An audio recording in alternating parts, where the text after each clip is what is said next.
ಆಕೆ ಭಕ್ತರ ಪಾಲಿನ ಆರಾಧ್ಯ ದೇವತೆ.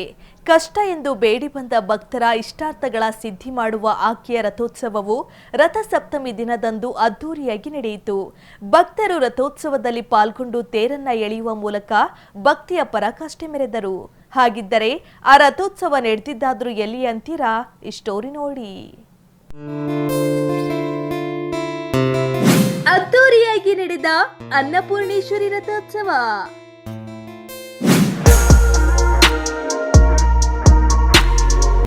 ರಥಸಪ್ತಮಿಯ ದಿನ ನಡೆಯಿತು ಅದ್ದೂರಿ ರಥೋತ್ಸವ.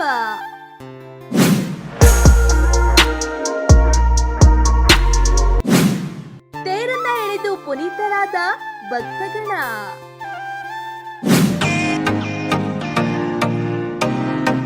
ತೇರಿನಲ್ಲಿ ವಿರಾಜಮಾನವಾಗಿ ಕಂಗೊಳಿಸುತ್ತಿರುವ ಅನ್ನಪೂರ್ಣೇಶ್ವರಿ ತಾಯಿ, ತೇರನ್ನ ಎಳೆಯುತ್ತಿರುವ ಭಕ್ತ ಸಮೂಹ. ಈ ದೃಶ್ಯ ಕಂಡು ಬಂದಿದ್ದು ದಾವಣಗೆರೆ ನಗರದ ದೇವರಾಜರಸು ಬಡಾವಣೆಯಲ್ಲಿರುವ ಮಾತೆ ಅನ್ನಪೂರ್ಣೇಶ್ವರಿ ದೇವಿಯ ಜಾತ್ರಾ ಮಹೋತ್ಸವದಲ್ಲಿ. ಹೌದು, ಕಳೆದ 27 ವರ್ಷಗಳಿಂದ ರಥಸಪ್ತಮಿಯ ದಿನದಂದು ಅನ್ನಪೂರ್ಣೇಶ್ವರಿ ಅಮ್ಮನವರ ರಥೋತ್ಸವವನ್ನ ಅದ್ದೂರಿಯಾಗಿ ಆಚರಿಸಿಕೊಂಡು ಬರಲಾಗುತ್ತಿದೆ. ಹೊರನಾಡು, ಹೊಸನಾಡು ಹಾಗೂ ಮಧ್ಯನಾಡಿನಲ್ಲಿ ಅನ್ನಪೂರ್ಣೇಶ್ವರಿ ಅಮ್ಮನವರು ನೆಲೆ ನಿಂತಿದ್ದು ವಿಶೇಷ. ಕಳೆದ 5 ದಿನಗಳಿಂದ ದೇವಸ್ಥಾನದಲ್ಲಿ ವಿವಿಧ ಧಾರ್ಮಿಕ ಕಾರ್ಯಕ್ರಮಗಳನ್ನ ಹಮ್ಮಿಕೊಂಡು ಬರಲಾಗುತ್ತಿದ್ದು, ಇಂದು ಅನ್ನಪೂರ್ಣೇಶ್ವರಿ ಅಮ್ಮನವರ ರಥೋತ್ಸವದ ಮೂಲಕ ಕಾರ್ಯಕ್ರಮಕ್ಕೆ ತೆರೆ ಬೀಳಲಿದೆ.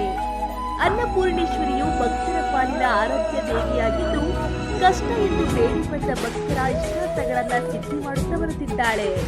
ಇಂದು ದೇವಿಯ ರಥೋತ್ಸವ ಅದ್ದೂರಿಯಾಗಿ ನಡೆಯುತ್ತಲ್ಲದೆ ಭಕ್ತರು ತೇರನ್ನ ಎಳೆಯುವ ಮೂಲಕ ಭಕ್ತಿಯ ಪರಾಕಾಷ್ಠೆ ಮೆರೆದರು.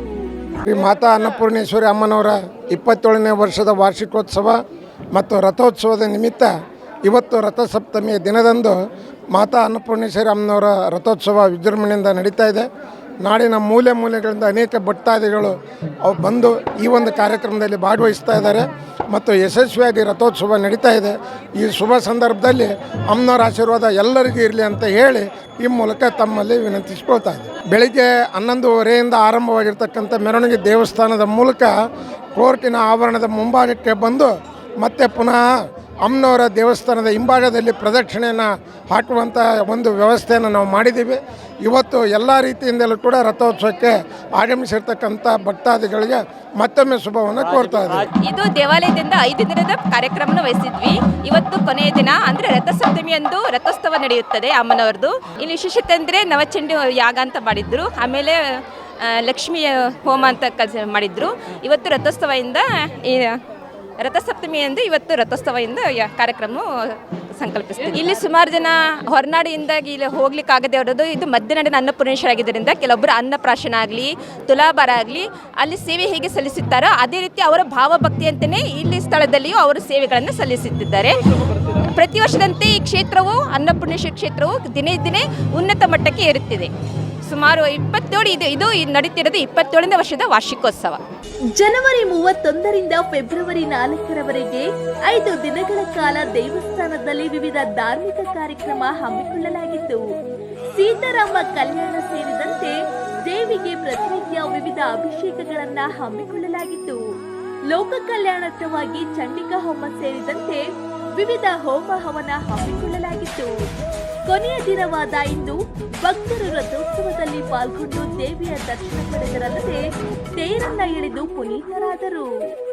ಅನ್ನಪೂರ್ಣೇಶ್ವರಿ ಭಕ್ತಾದಿಗಳ ವಿನಂತಿ, ಈ ದಿವಸ ನಮ್ಮದು 27ನೇ ವಾರ್ಷಿಕೋತ್ಸವ ನಡೀತಾ ಇರುತ್ತೆ. ಈ ಒಂದು ಕಾರ್ಯಕ್ರಮದಲ್ಲಿ ಭಾಗವಹಿಸಿದ ಎಲ್ಲ ಭಕ್ತರಿಗೂ ನಮ್ಮ ಅಮ್ಮನವರು ಒಳ್ಳೆಯದು ಮಾಡಲಿ. ಆಮೇಲೆ ಈ ಕಾರ್ಯಕ್ರಮಕ್ಕೆ ನಮ್ಮ ಈ ಮಧ್ಯನಾಡು ದಾವಣಗೆರೆ ಅನ್ನಪೂರ್ಣೇಶ್ವರಿ ದೇವಸ್ಥಾನಕ್ಕೆ ಸುಮಾರು ಸಾವಿರಾರು ಭಕ್ತಾದಿಗಳು ಬರ್ತಾ ಇರ್ತಾರೆ. ಅವರುಗಳು ಇಲ್ಲಿ ಏನೇನು ಕೇಳ್ಕೊಂಡ್ರು ಕೂಡ ಅವರಿಗೆಲ್ಲ ನೆರವೇರುತ್ತೆ ಅಂತ ಹೇಳಿ ನಮಗೆಲ್ಲ ಅವರು ಹೋಗಿ ಬಂದವರು ಕೂಡ ನಮಗೆ ತಿಳಿಸ್ತಾ ಇದ್ದಾರೆ.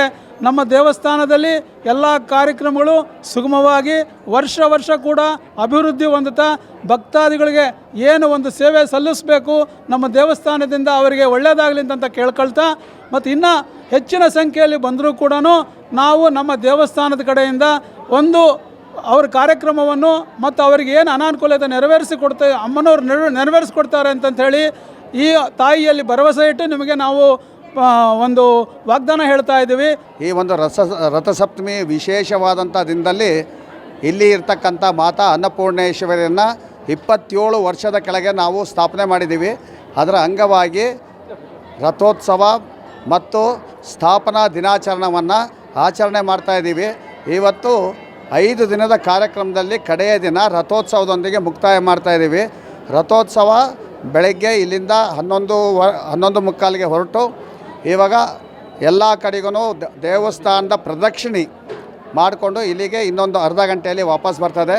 ಇಲ್ಲಿ ಸಹಸ್ರಾರು ಭಕ್ತಾದಿಗಳು ಸೇರಿಬಿಟ್ಟು ಅವರ ಕೋರಿಕೆಗಳನ್ನು ಎಲ್ಲವನ್ನು ಈಡೇರಿಸ್ಕೊತಾ ಇದ್ದಾರೆ. ಅವ್ರಿಗೆಲ್ಲರಿಗೂ ಸಹಿತನೂ ಮಾತಾ ಅನ್ನಪೂರ್ಣೇಶ್ವರಿ ಮಂಗಳವನ್ನು ಮಾಡಲಿ, ಆಯುರಾರೋಗ್ಯ ಐಶ್ವರ್ಯ ಸಂಪತ್ತುಗಳನ್ನು ನೀಡಲಿ ಅಂತ ಹೇಳಿ ನಾನು ಪ್ರಾರ್ಥನೆ ಮಾಡಿ ನಾನು ಆ ತಾಯಿಯಲ್ಲಿ ಇನ್ನೊಮ್ಮೆ ಒಟ್ಟಿನಲ್ಲಿ ರಥಸಪ್ತಮಿಯ ದಿನ ಅನ್ನಪೂರ್ಣೇಶ್ವರಿ ದೇವಿಯ ರಥೋತ್ಸವ ಅದ್ದೂರಿಯಾಗಿ ನಡೆದಿದ್ದಂತೂ ಸತ್ಯ.